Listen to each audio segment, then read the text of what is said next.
Ya, pertama-tama terkait restoratif justice, saya ingin menjelaskan bahwa dari segi perkembangan ilmu, restoratif justice ini termasuk hal yang baru ya. Mengapa? Karena istilah restoratif justice ini pertama kali dikemukakan oleh Albert Eccles itu tahun 1977. Jadi dari sisi keilmuan baru 45 tahun. Dalam perkembangan ilmu pengetahuan itu, ilmu yang berkisar ya sekitar 50 sampai 75 tahun itu masih tergolong ilmu yang baru ya. Dikemukakan oleh Albert Eccles terkait dengan restoratif justice ini adalah untuk mengkritik terhadap peradilan pidana tradisional, yang mana peradilan pidana tradisional itu hanya berorientasi pada keadilan retributif, yang mana keadilan retributif itu menggunakan hukum pidana sebagai sarana balas dendam atau sebagai lex talionis. Dalam perkembangan selanjutnya ada perubahan paradigma hukum pidana modern yang tadinya hanya berorientasi pada keadilan retributif atau keadilan balas dendam, lalu kemudian terjadi perubahan yang cukup signifikan bahwa paradigma hukum pidana modern saat ini berorientasi pada 3 keadilan, yaitu keadilan korektif, keadilan restoratif, dan keadilan rehabilitatif. Keadilan korektif lebih menekankan pada pelaku. Artinya apa? Artinya seorang pelaku kejahatan perlu dikenakan sanksi agar dia mengetahui bahwa perbuatannya itu salah. Sehingga keadilan korektif ini adalah milik dari pelaku. Sementara terhadap korban kita mengenal keadilan restoratif. Apa maksud dari keadilan restoratif ini? Yaitu memulihkan korban kejahatan. Artinya keadilan restoratif ini dia berorientasi pada korban. Kalau keadilan korektif berorientasi pada pelaku dan keadilan restoratif berorientasi pada korban, maka keadilan rehabilitatif dia berorientasi baik untuk pelaku maupun korban.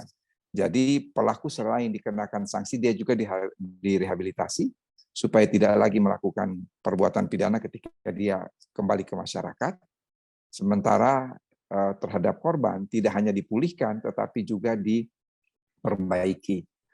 Yang kedua yang ingin saya jelaskan terkait restoratif justice ini, bahwa ada 2 pengertian restoratif justice. Pengertian yang pertama dari segi konsep, dan pengertian yang kedua dari segi proses. Pengertian yang pertama terkait restoratif justice dari segi konsep, mengandung makna bahwa restoratif justice lebih menekankan pada pemulihan dan bukan penghukuman. Sementara dari segi proses, restoratif justice memiliki makna bahwa proses penyelesaian perkara pidana dengan melibatkan korban dan pelaku, keluarga korban dan keluarga pelaku, bahkan lebih dari itu bisa juga melibatkan masyarakat di mana korban itu tinggal dan masyarakat di mana pelaku itu tinggal. Yang ketiga, saya ingin menjelaskan bahwa restoratif justice dalam sistem peradilan pidana di Indonesia ini baru kita kenal secara resmi di dalam Undang-Undang Sistem Peradilan Pidana Anak. Meskipun tidak dinyatakan dengan tegas sebagai restoratif justice, tetapi kita mengenal ada diversi dalam sistem peradilan pidana anak yang pada hakikatnya merupakan pengalihan perkara dari proses pidana kepada di luar proses peradilan.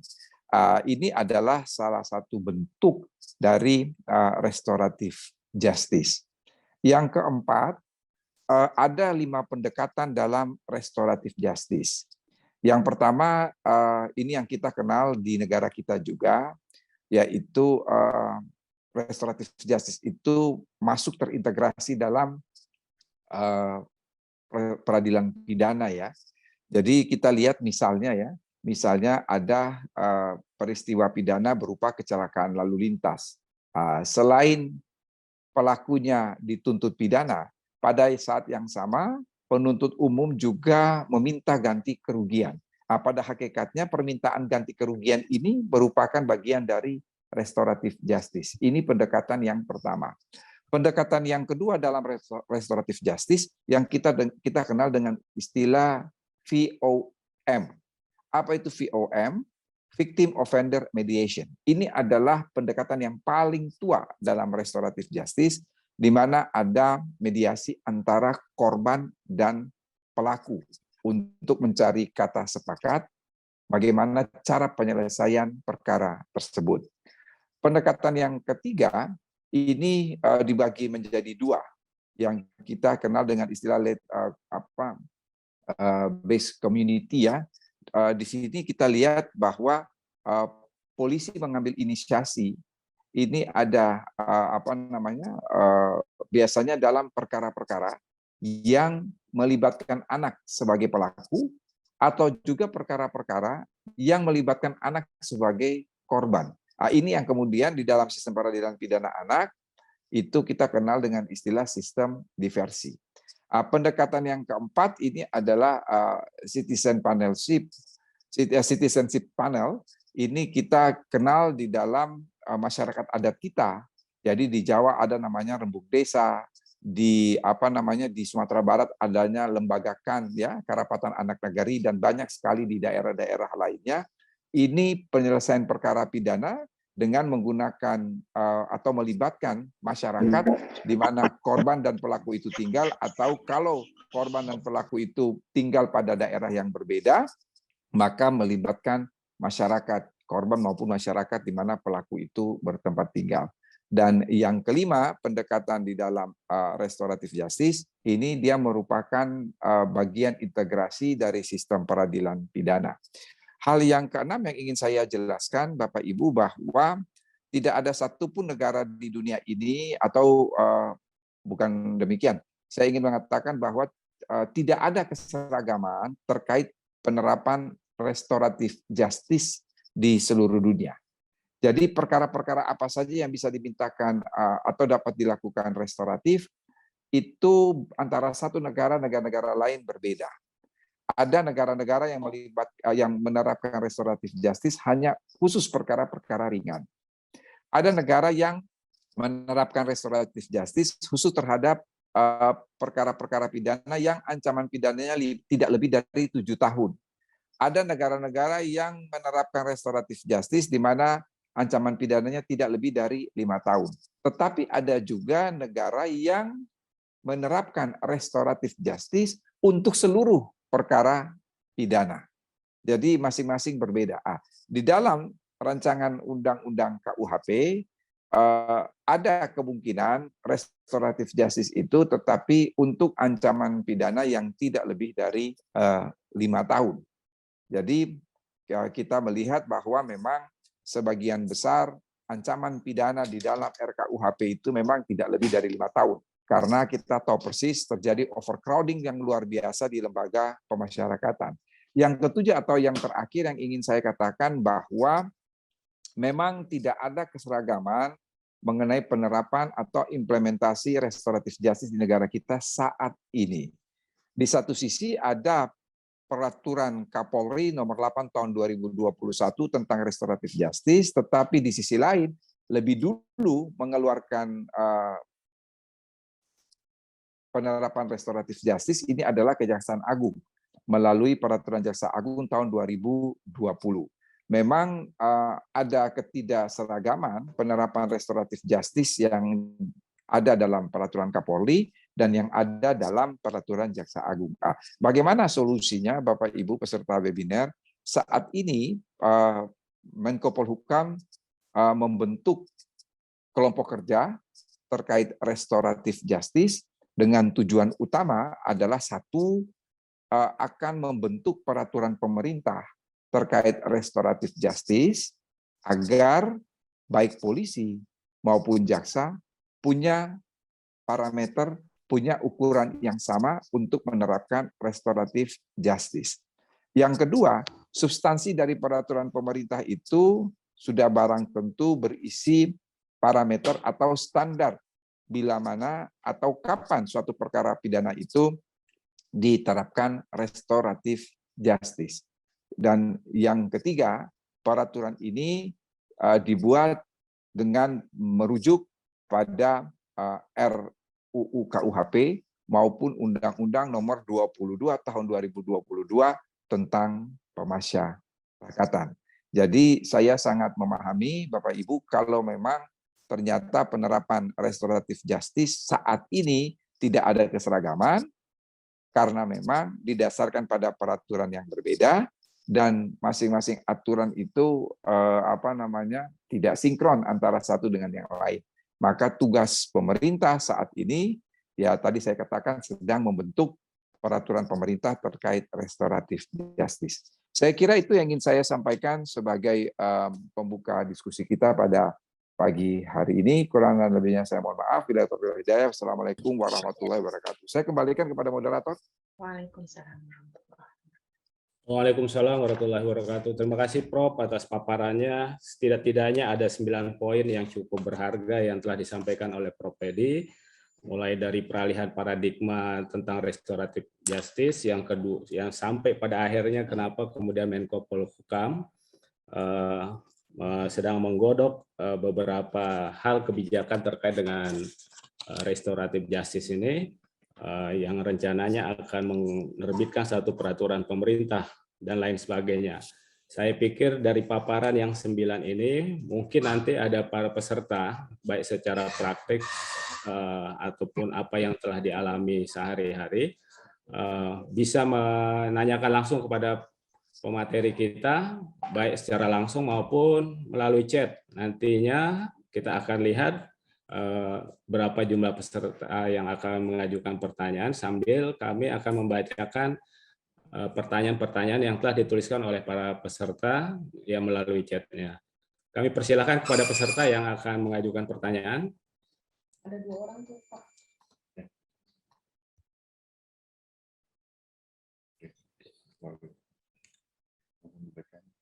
Di sini di chat ada yang bertanya.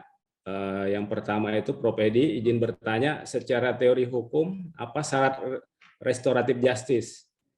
Yang kedua, oh ya, cuma satu aja pertanyaannya di sini.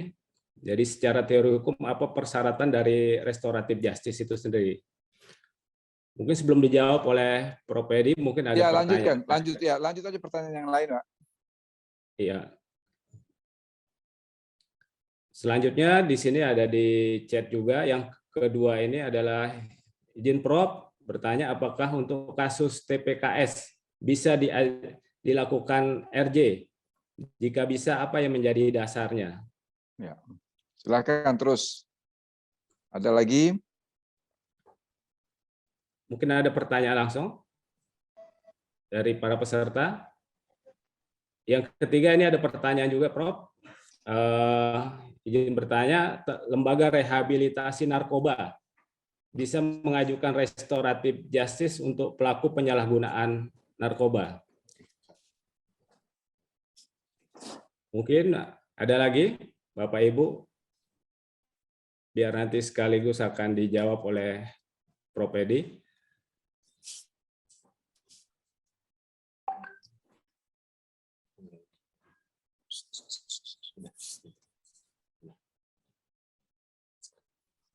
Ya, selanjutnya yang keempat, ini pertanyaannya adalah restoratif justice harus dibuat regulasi tersendiri dan diimplementasi secara ketat karena RI berpotensi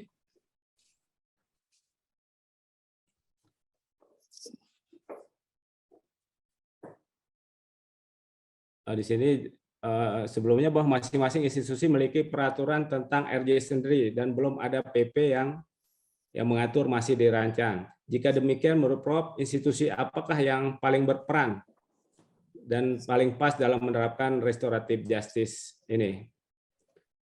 Selanjutnya, ada pertanyaan juga soal sistem peradilan anak. Apakah RJ bisa dipakai untuk orang dewasa Dan apakah dasar hukumnya kalau untuk orang dewasa? Selanjutnya juga ada yang menanyakan soal apakah seorang ASN bisa mengajukan restoratif justice?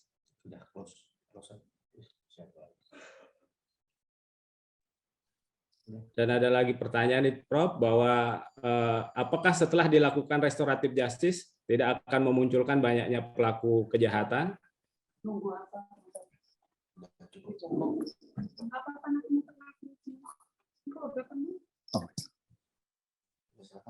Dan terakhir ya, Prof, mungkin pertanyaannya itu adalah apa indikator penilaian bagi penyidik atau penuntut dalam menerima permohonan damai melalui RJ karena proses penyelesaiannya terkesan lama melalui JPU karena harus melalui persetujuan dari Jampidum.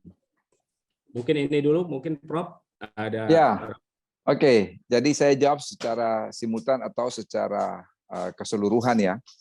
Yang pertama harus dipahami, saudara-saudara, bahwa restoratif justice itu merupakan bagian integrasi dari sistem peradilan pidana.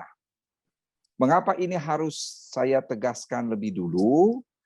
Agar ini menjamin kepastian hukum. Kalau suatu perkara sudah diselesaikan dengan mekanisme restoratif justice, maka perkara itu sudah dianggap selesai. Close the case, tutup kasus. Jadi tidak bisa lagi kemudian itu dibawa ke pengadilan ya, atau melalui proses peradilan biasa. Itu yang pertama yang harus kita pahami. Jadi restoratif justice itu merupakan bagian dari sistem peradilan pidana.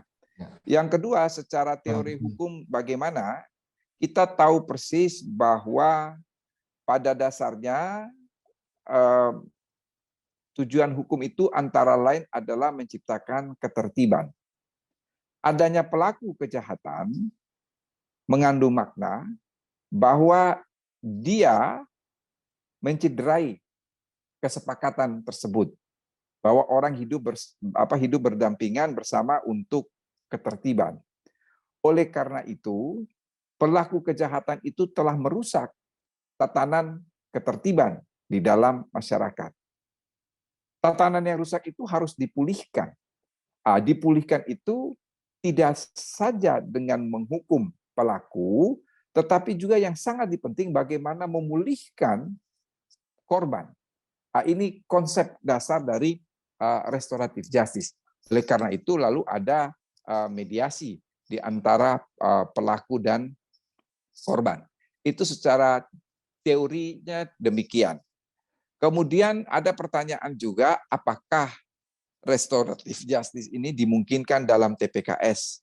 Kalau saya tidak salah ada dalam pasal 21 atau pasal 23 Undang-Undang TPKS yang berbunyi bahwa perkara tindak pidana kekerasan seksual tidak dapat diselesaikan di luar proses peradilan.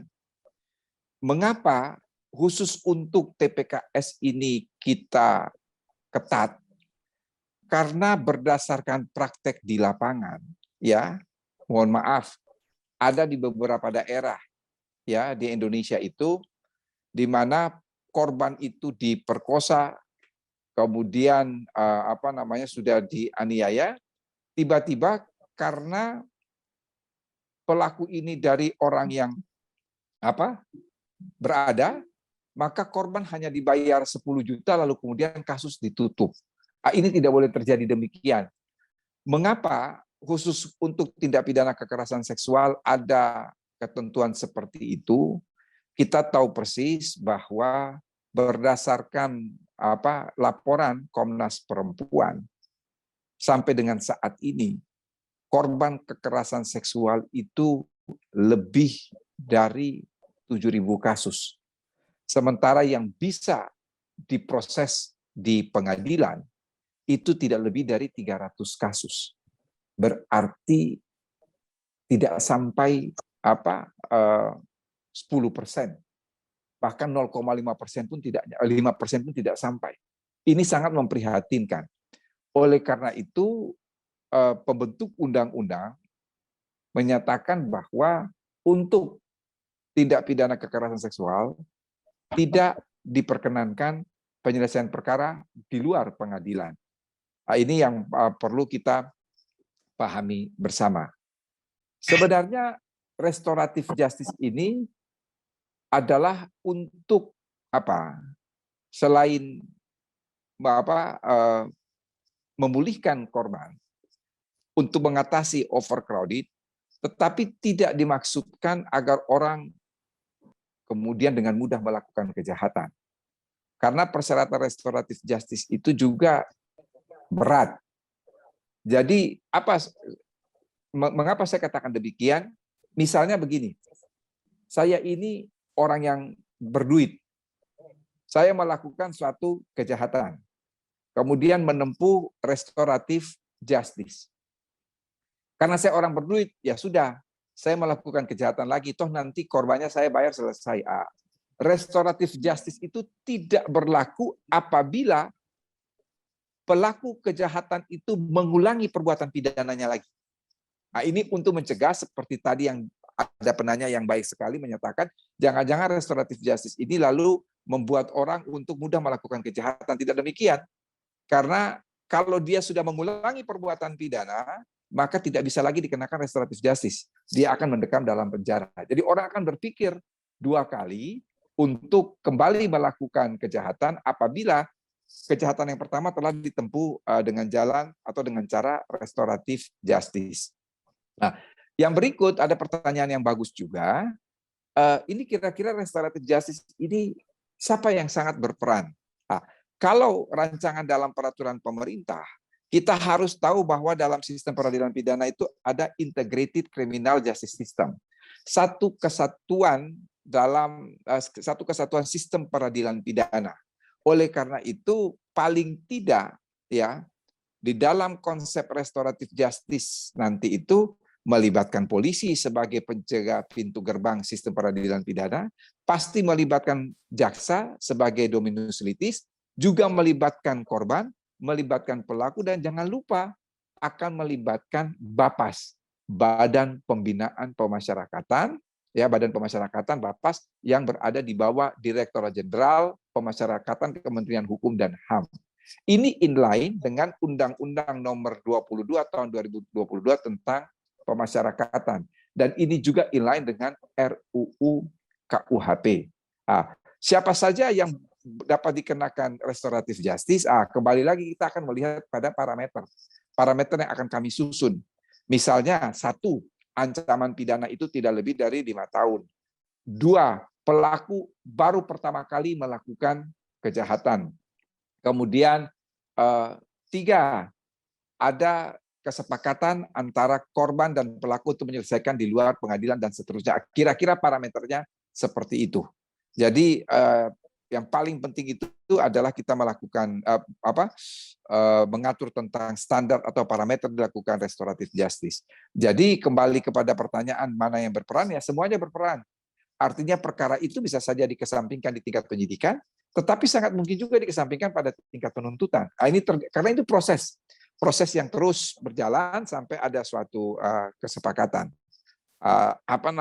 Saya kira itu ya. Saya sudah merangkum berbagai pertanyaan. Silakan kalau ada lagi. Baik, Prof. Mungkin ada yang akan bertanya langsung, tapi sebelumnya saya sampaikan ada beberapa pertanyaan yang mungkin perlu terkait dengan masalah narkoba. Yang pertama, Prof. Oh RJ ya, sorry. masalah narkoba. Ya. Yang kedua itu adalah RJ untuk masalah tindak pidana korupsi, Prof. Ya. Saya potong. Untuk narkotika itu begini.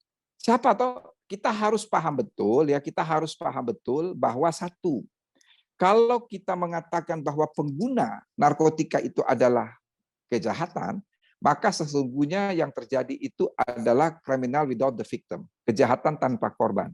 Karena dia sebagai pelaku sekaligus sebagai korban. Iya kan? Kalau saya menggunakan ganja atau saya menghirup sabu, yang sakit kan diri saya sendiri. Bukan Anda yang sakit, bukan Anda yang menjadi korban. Yang korban itu adalah saya sendiri. Jadi saya sebagai pelaku sekaligus korban. Di dalam konteks ini, restoratif justice diartikan sebagai rehabilitasi. Sekali lagi, restoratif justice diartikan sebagai rehabilitasi.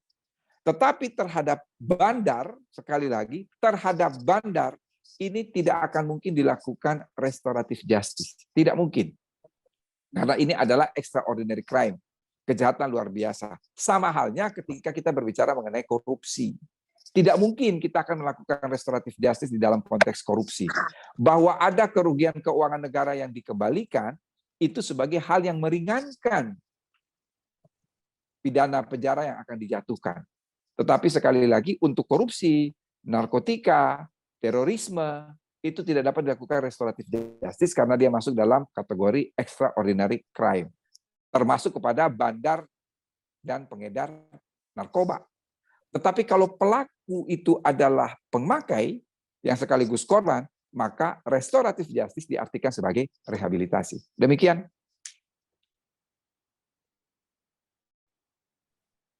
Baik, Prof. Terima kasih. Itu ada beberapa pertanyaan dari para peserta yang lewat chatting tadi. Mungkin ada yang mau langsung bertanya kepada Prof. Edi? Izin, Ya. Mas, Pak Saiful. Oh ya, Pak Erwin Matondang. Silakan. Baik, Ada lagi? baik. Terima kasih Pak Sobari.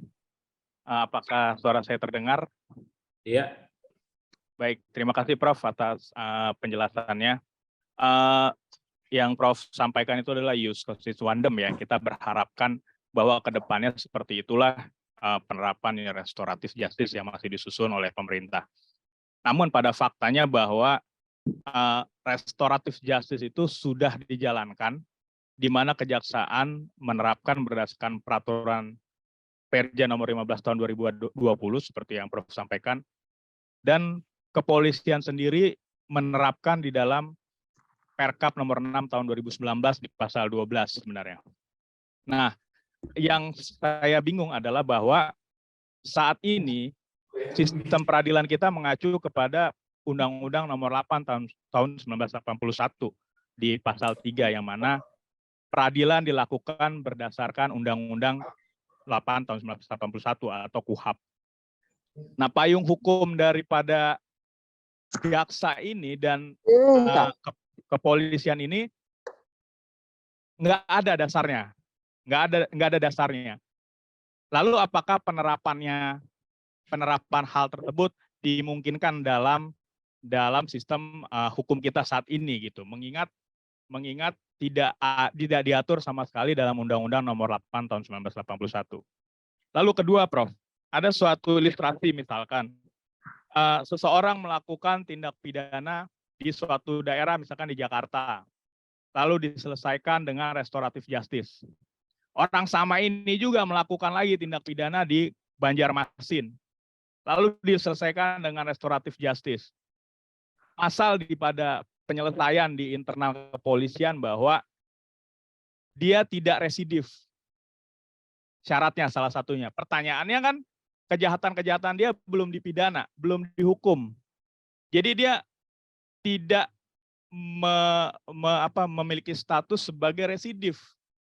Sehingga syarat-syarat untuk dia melakukan restoratif justice di berbagai tempat yang dia melakukan kejahatan itu selalu diamini oleh penyidik. Nah, bagaimana inilah prakteknya yang terjadi. Nah, ini mengatasinya seperti apa? Karena hal itu bisa seperti yang dikatakan teman tadi, bisa berulang tuh di beberapa tempat. Lalu ketiga adalah saat ini restoratif justice ini merupakan lubang celah bagi para penegak hukum untuk melegitimasi penerimaan uang ya yang tidak sah. Kenapa? Karena ya walaupun itu terjadi antara para pihak ya, terjadi perdamaian, namun untuk menghapus statusnya dari tersangka dalam proses penyidikan tetap penyidik meminta doanya, yaitu dorongan amplop. Lalu seperti itu, ini memang celah bagi mereka, bagi para praktisi, kita bersyukur adanya ini. Tetapi dari sistem hukum kita, dan mungkin nanti ke depannya seperti yang Prof katakan, saat ini celah. Ini celah untuk bisa penyidik maupun penuntut umum untuk membuka ruang penyelesaian itu, namun sekali lagi, namun dengan embel-embel doa. Pertanyaannya, kalau kita sudah memenuhi syarat untuk melakukan restoratif justice, namun ditolak oleh lembaga tersebut, kemana kita akan mengajukan apa keberatan atas penolakan dari penyidik atau penuntut umum itu? Begitu kira-kira pertanyaannya, Prof. Terima kasih sebelumnya. Baik, Pak Mas Heru. Jadi kita langsung berurut kalau bisa, para peserta bisa bertanya secara singkat, langsung biar sekaligus ini sebagai jawaban dari Prof. Edi nanti sekaligus. Silakan ke Pak Saiful dulu kali. Ya, terima kasih Mas Sobri. Bismillahirrahmanirrahim. Assalamualaikum warahmatullahi wabarakatuh. Terima kasih Prof. Saya sebenarnya sudah bertanya di kolom chat tapi belum dibaca. Saya penyelenggara pemilu, Prof.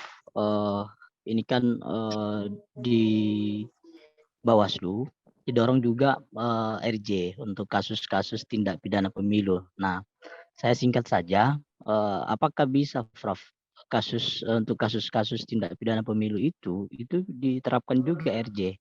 Saya kira itu saja. Terima kasih, Pak. Assalamualaikum warahmatullahi wabarakatuh. Ya. Satu lagi mungkin Mas Yoga mungkin ya. Selamat pagi, terima kasih atas waktunya. Kami izin menanyakan ke Prof. Edi, di dalam RUU KUHP itu ada berisikan hukum adat yang masuk di dalam RUU KUHP. Apakah hukum adat itu masuk di dalam kategori RJ, Pak? Karena hukum adat ini kan penting untuk masyarakat culture kita, Pak. Terima kasih. Bagian dari Ya mungkin satu lagi perwakilan dari NAPSA mungkin. Satu lagi ya Pak. Saya dari NAPSA Pak. Dedi ya. Pak. Ya, apakah untuk penyalahgunaan narkoba bisa di RJ 2 kali Pak? Halo? Ya saya dengar. Oke. Untuk penyalahgunaan nafza Pak bisa di RJ 2 kali karena nafza adiksi itu kan merupakan penyakit kambuh Pak. Dia akan berulang gitu loh. Jadi apakah bisa di RJ 2 kali? Terima kasih Pak. Oke. Baik, mungkin itu dulu pertanyaan, kita langsung ke Prof. Edi. Silakan Prof. Saya kira yang pertama ya mengenai pemilu itu kita harus melihat konteksnya ya. Karena apa? Kalau kemudian itu bertalian dengan perolehan suara, saya kira tidak bisa dilakukan restoratif justice kecuali kalau memang itu berkaitan dengan hal-hal yang tidak ada sangkut pautnya dengan perolehan suara. Sebab kalau berkaitan dengan perolehan suara mengenai tindak pidana pemilu itu tidak akan dilakukan restoratif justice. Yang kedua, kembali kepada penyalahgunaan narkotika itu, tadi saya sudah katakan berulang kali bahwa terhadap bandar dan pengedar itu tidak dapat dilakukan restoratif justice, kecuali terhadap pengguna. Kalau terhadap pengguna, maka di dalam revisi undang-undang narkotika, kalau dia menggunakan itu dia sudah sembuh kemudian kembali menggunakan, maka tidak dapat dikenakan restoratif justice. Jadi rehabilitasi di sini harus betul-betul sampai seorang pelaku itu dalam arti pengguna itu dinyatakan sembuh. Jadi kalau dia sudah sembuh kemudian dia kembali menggunakan maka tidak dapat diterapkan restoratif justice. Nah, yang berikut terkait dengan hukum yang hidup di dalam masyarakat. Pada hakikatnya bahwa hukum yang hidup di dalam masyarakat sebagaimana yang ada dalam RUU KUHP itu hanya pada tindak pidana ringan yang sama sekali tidak diatur dalam RKUHP. Sehingga sudah barang tentu kalau itu tindak pidana ringan dan tidak diatur dalam RUU KUHP dan pranata hukum adat itu masih berlaku, maka itu merupakan bagian dari restoratif justice untuk menghormati hukum yang hidup dalam masyarakat. Yang terakhir memang benar sekali ya. Kadang-kadang saya pun bingung mengenai restoratif justice yang dilakukan oleh teman-teman Polri dan juga restoratif justice yang dilakukan oleh teman-teman kejaksaan. Mengapa? Yaitu tadi tidak ada parameter yang sama. Kemudian antara satu dan lain-lain berbeda. Kalau ditanya mengenai dasar hukum restoratif justice di sini sebetulnya bukan pada KUHP, tetapi pada KUHP. Bahwa pasal 14 KUHP, demikian juga pasal 80 KUHP, itu sama sekali dimungkinkan penyelesaian perkara di luar pengadilan. Tentunya saya kembali ditanya, lah dasar hukum acara itu kan pada KUHP, bukan pada KUHP. Sebenarnya tidak demikian, ya. Sebenarnya tidak demikian. Hukum acara pidana itu kita bagi menjadi dua. Ada materialnya hukum acara pidana dan ada formilnya hukum acara pidana. Kalau formilnya hukum acara pidana, kita merujuk kepada KUHP, Kitab Undang-Undang Hukum Acara Pidana. Tetapi materialnya hukum acara pidana itu sesungguhnya diatur dalam KUHP. Contoh, kita mengenal hapusnya kewenangan penuntutan pidana. Kalau kita berbicara mengenai hapusnya kewenangan penuntutan pidana, pada dasarnya kita berbicara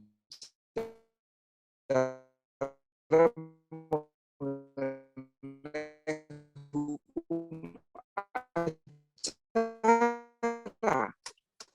Materi tesnya proses ada di dalam ada asas nabisa dalam pelaksanaan pidana. Itu merupakan hukum acara, tetapi materialnya hukum acara yang diatur di dalam KUHP. Demikian juga ketika bertanya mengenai sebetulnya dasar cantolan restoratif justice dari Perda dan Perkap itu apa? Dari Perja maupun Perkap itu dasarnya pada KUHP. Supaya tidak ada kesimpang siuran, maka ini akan dinaikkan ke dalam bentuk peraturan pemerintah agar ada parameter, ada standar, ada ukuran yang sama bila mana polisi melakukan restorasi, demikian juga bila mana jaksa melakukan restorasi. Bahwa memang praktek di lapangan itu menjadi suatu kendala tersendiri. Untuk mencegah tidak ada tadi doa itu tadi, maka harus ada standar yang sama, harus ada ukuran yang sama, dan mau restorasi itu di kepolisian, mau di kejaksaan, tetap harus melibatkan semuanya, termasuk lembaga pemasyarakatan. Supaya apa? Supaya tidak terjadi doa itu tadi. Ini untuk mencegah jangan sampai restoratif justice itu sendiri memiliki faktor kriminogen yang mana kemudian itu malah rame-rame aparat penegak hukum melakukan kejahatan dalam konteks mafia peradilan. Demikian, moderator. Baik, terima kasih Prof. Mungkin karena beberapa saat lagi kita ini akan mengambil satu kesimpulan, mungkin izin apa bisa dalam beberapa pertanyaan sebagai langsung closing statement dari... Boleh silakan. 3 pertanyaan saya buka. Baik, kalau gitu kita buka pada 3 pertanyaan, mungkin Mas Sagala, nanti, terus Mas Fahmi dan Mas Gabriel. Kami persilakan. Baik, terima kasih Prof.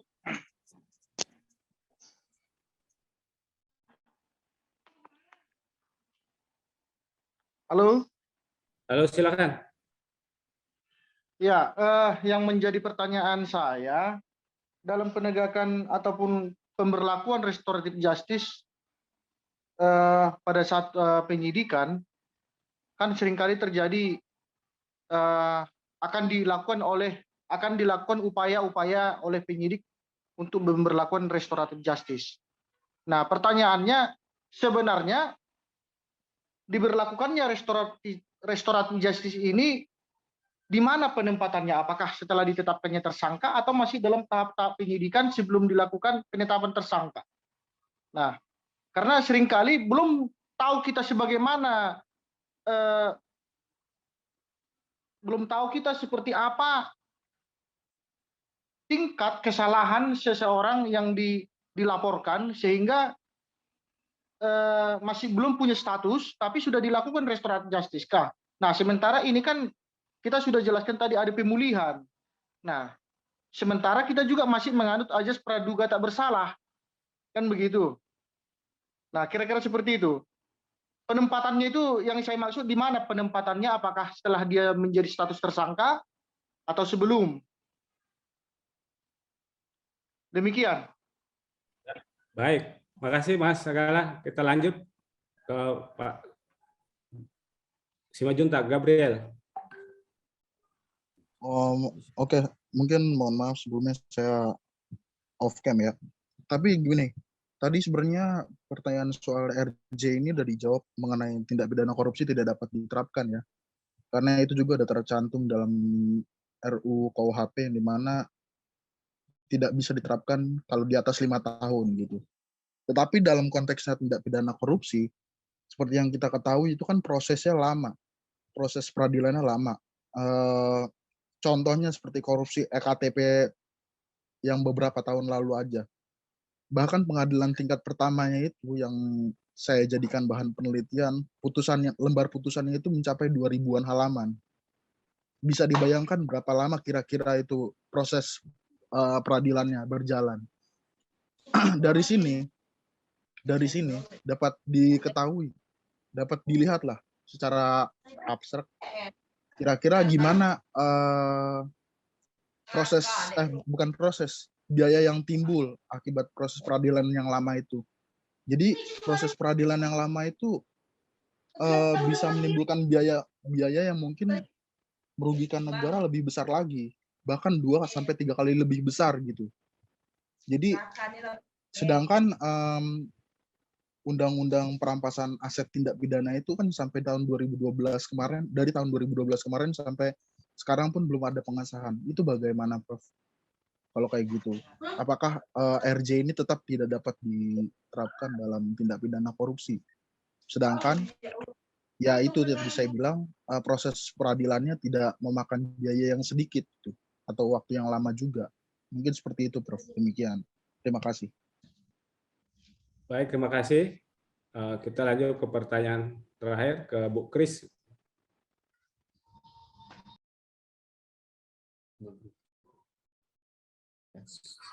Silakan Bu Kris. Makasih Pak Sobari. Izin Prof bertanya terkait pelaksanaan restoratif justice. Mungkin saya kebetulan dari Bapas kelas 1 Jakarta Timur Utara. Selama ini kami melaksanakan restoratif justice di kasus-kasus anak yang beracuan pada SPPA. Nah, mungkin tadi juga sudah ditanyakan sama Pak Sagala ya dengan atau Pak Erwin untuk pelaksanaan kepada orang dewasa, Pak. Itu bagaimana penerapan pelaksanaan di lapangannya? Tadi ditanyakan apakah masih menjadi saksi atau pelaku atau setelah pelaksanaan ada di dalam lapas itu sendiri. Mungkin itu saja pertanyaannya. Terima kasih. Mohon petunjuk dan arahannya. Baik, Prof. Sebagai tambahan sedikit, Prof, sebelum dijawab, ada pertanyaan terkait dengan RJ di bidang KDRT.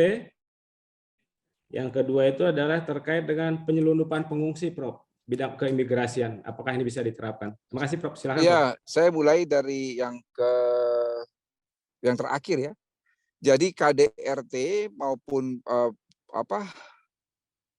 penyelundupan manusia itu di dalam Undang-Undang TPKS sudah dikategorikan sebagai tindak pidana kekerasan seksual.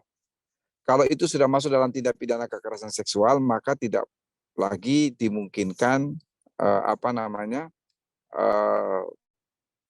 penyelesaian perkara di luar proses peradilan, kecuali terhadap delik aduan.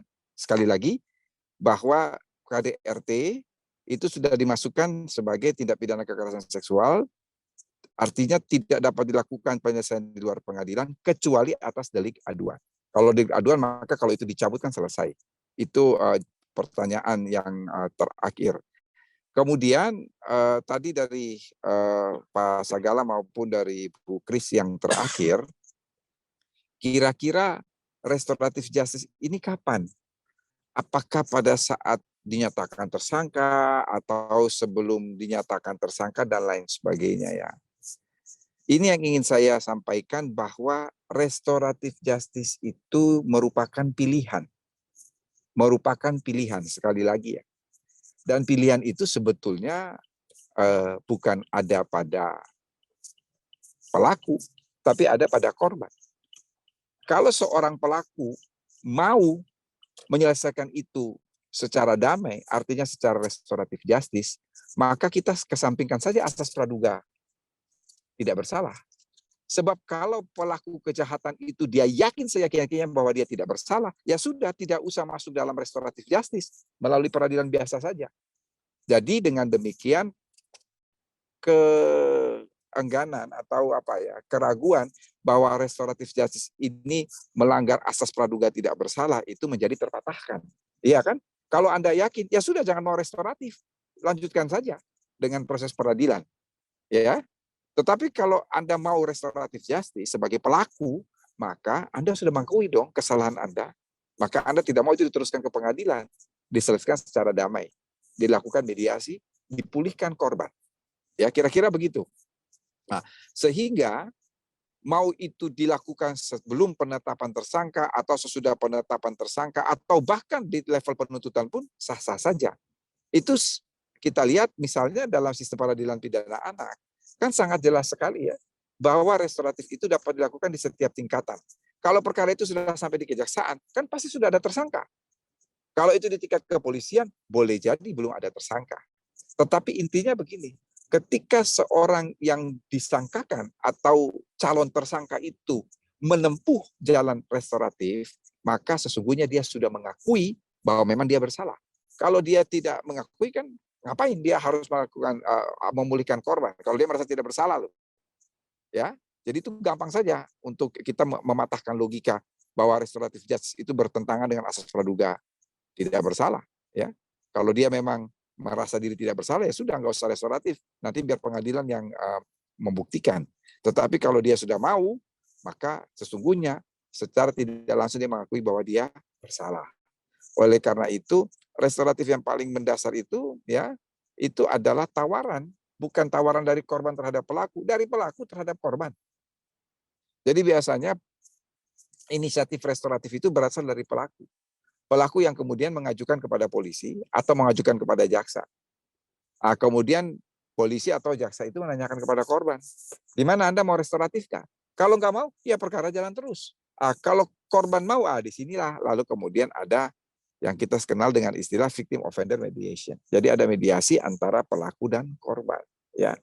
Jadi sebagai closing statement, saya kira bahwa restoratif justice ini adalah suatu konsep yang mencoba untuk tidak hanya memanusiakan korban, tetapi juga memanusiakan pelaku, mencoba mencari win-win solution, penyelesaian perkara pidana untuk tidak terjadi overcrowding, tidak terjadi stigmatisasi, tetapi di satu sisi ini juga menuntut supaya tidak lagi pengulangan tindak pidana. Karena apa?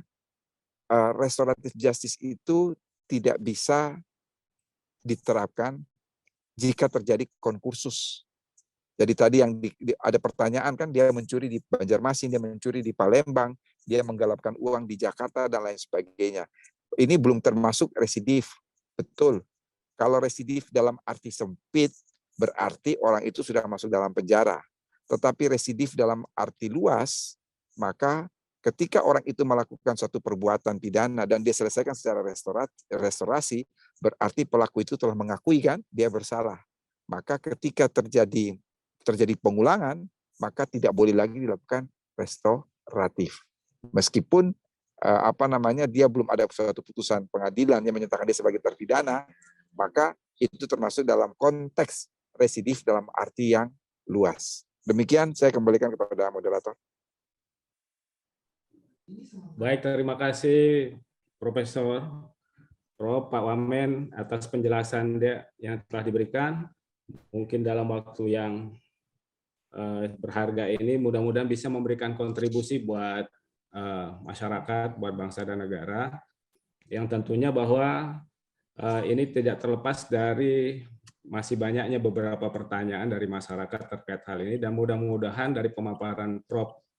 Edi semuanya bisa sedikit tidak bisa menjawab apa yang menjadi persoalan daripada masyarakat.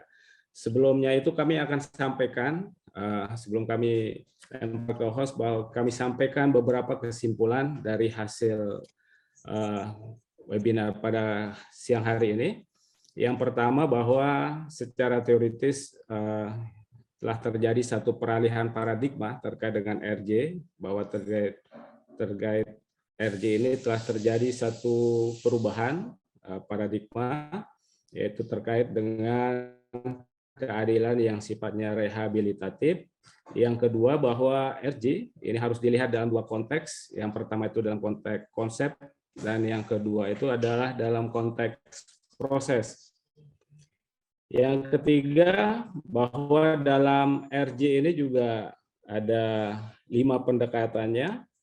Dan yang keempat, terkait dengan RJ ini, bahwa tidak ada keseragaman yang diberlakukan di berbagai negara terkait dengan RJ. Yang kelima, bahwa RJ ini bertitik tekan pada KUHP, bukan pada KUHAP.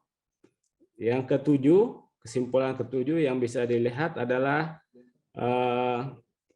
bahwa pemerintah saat ini sedang menggodok, dalam hal ini adalah Menko Polhukam, sedang menggodok satu peraturan pemerintah dengan tujuan adalah agar pemerintah nantinya memiliki satu persepsi yang sama terkait dengan RJ, yang tentunya ini berlandas pada rancangan KUHP dan juga pada Undang-Undang Pemasyarakatan. Dan yang terakhir, bahwa dalam kesimpulan kali ini, bahwa RJ ini bertitik tekan pada pelaku, bukan kepada korban. Nah, itulah beberapa kesimpulan yang bisa saya sampaikan terkait dengan implementasi restoratif justice ini dari beberapa pemateri dan pertanyaan-pertanyaan yang disampaikan oleh para peserta, mulai dari TPKS, narkoba, korupsi, pemilu, imigrasi, penyeludupan, KDRT, dan peradilan anak. Mungkin sebagian besar sudah terjawab, dan mungkin ada yang kelewat-kelewat. Kalau misalnya nanti ada yang kelewat, mungkin bisa ditanyakan lewat YouTube ya. Nanti akan diteruskan mungkin oleh Trita Rasa. Mungkin demikian dari saya sebagai moderator pada kesempatan ini. Saya langsung kembalikan ke Bu Dian Nopita. Terima kasih. Assalamualaikum warahmatullahi wabarakatuh. Terima kasih Prof. Edi. Terima kasih para peserta. Assalamualaikum warahmatullahi wabarakatuh. Waalaikumsalam warahmatullahi wabarakatuh. Waalaikumsalam warahmatullahi wabarakatuh. Terima kasih, Pak. Terima kasih, Pak. Terima kasih Bapak Moderator. Terima kasih juga kepada Prof. Edi. Prof. Edi, saya punya sebuah pantun untuk Prof. Edi ya. Kampung halamanku di Bukit Tinggi, di sana banyak kenangan masa lalu. Terima kasih kepada Prof. Edi, semoga berkah dan sehat selalu.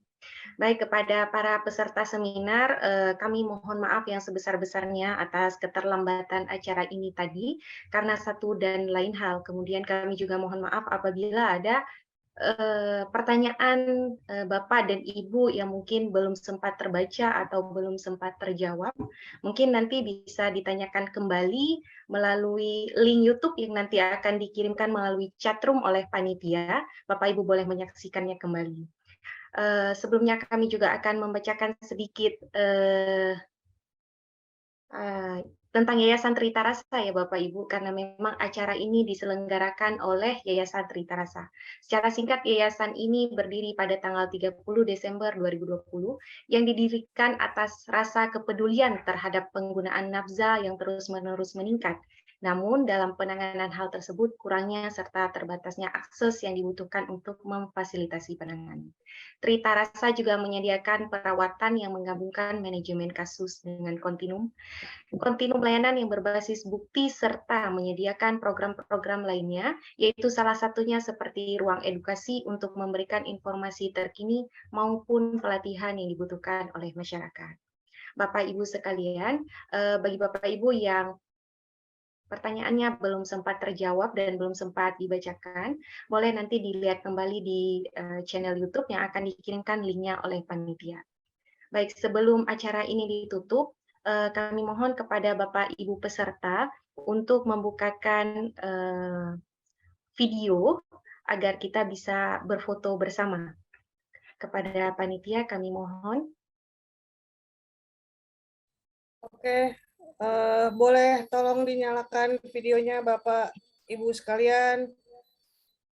boleh berikan senyum terbaik di weekend ini dengan pembicaraan dan diskusi yang seru tadi, walaupun sedikit masih gantung ya. Oke, 1, 2, 3. Sekali lagi, 4 kali lagi sih. 1, 2, 3. Oke, slide selanjutnya. 1, 2, 3. Oh. Ya, terakhir. 1, 2, 3. Ya, saya kembalikan ke host. Terima kasih banyak Bapak Ibu sekalian. Baik, terima kasih Ibu Kenshila atas bantuannya. Bapak Ibu, kami ulangi kembali, kami mohon maaf atas sebesar-besarnya mungkin ada ketidakpuasan karena pertanyaannya belum dijawab dan karena waktu yang sangat singkat, kebetulan juga narasumber ada kepentingan lainnya, maka Bapak Ibu boleh menyaksikan kembali acara ini melalui YouTube dan boleh bertanya mungkin di kolom chat di YouTube-nya nanti gitu. Atau mungkin kita bisa berharap kepada panitia dan Yayasan Trita Rasa untuk menyediakan lagi seminar-seminar seperti ini dengan tema-tema yang cukup menarik seperti itu ya. Baik, sebelumnya saya juga punya pantun untuk para peserta. Mohon maaf kalau saya sering memberikan pantun. Hujan tiada henti di bulan Oktober, rindu bintang untuk bersinar. Terima kasih Prof. Edi sebagai narasumber dan terima kasih juga untuk peserta webinar. Saya Dian Novita, mewakili dari pihak penyelenggara acara yaitu Yayasan Trita Rasa. Kami mohon maaf sebesar-besarnya atas kekurangan acara kami dan juga kami mohon maaf atas kesalahan selama proses acara berlangsung. Kami dari pihak acara mengundur diri. Untuk itu kami mohon maaf. Wabillahi taufiq wal hidayah. Wassalamualaikum warahmatullahi wabarakatuh. Assalamualaikum warahmatullahi wabarakatuh.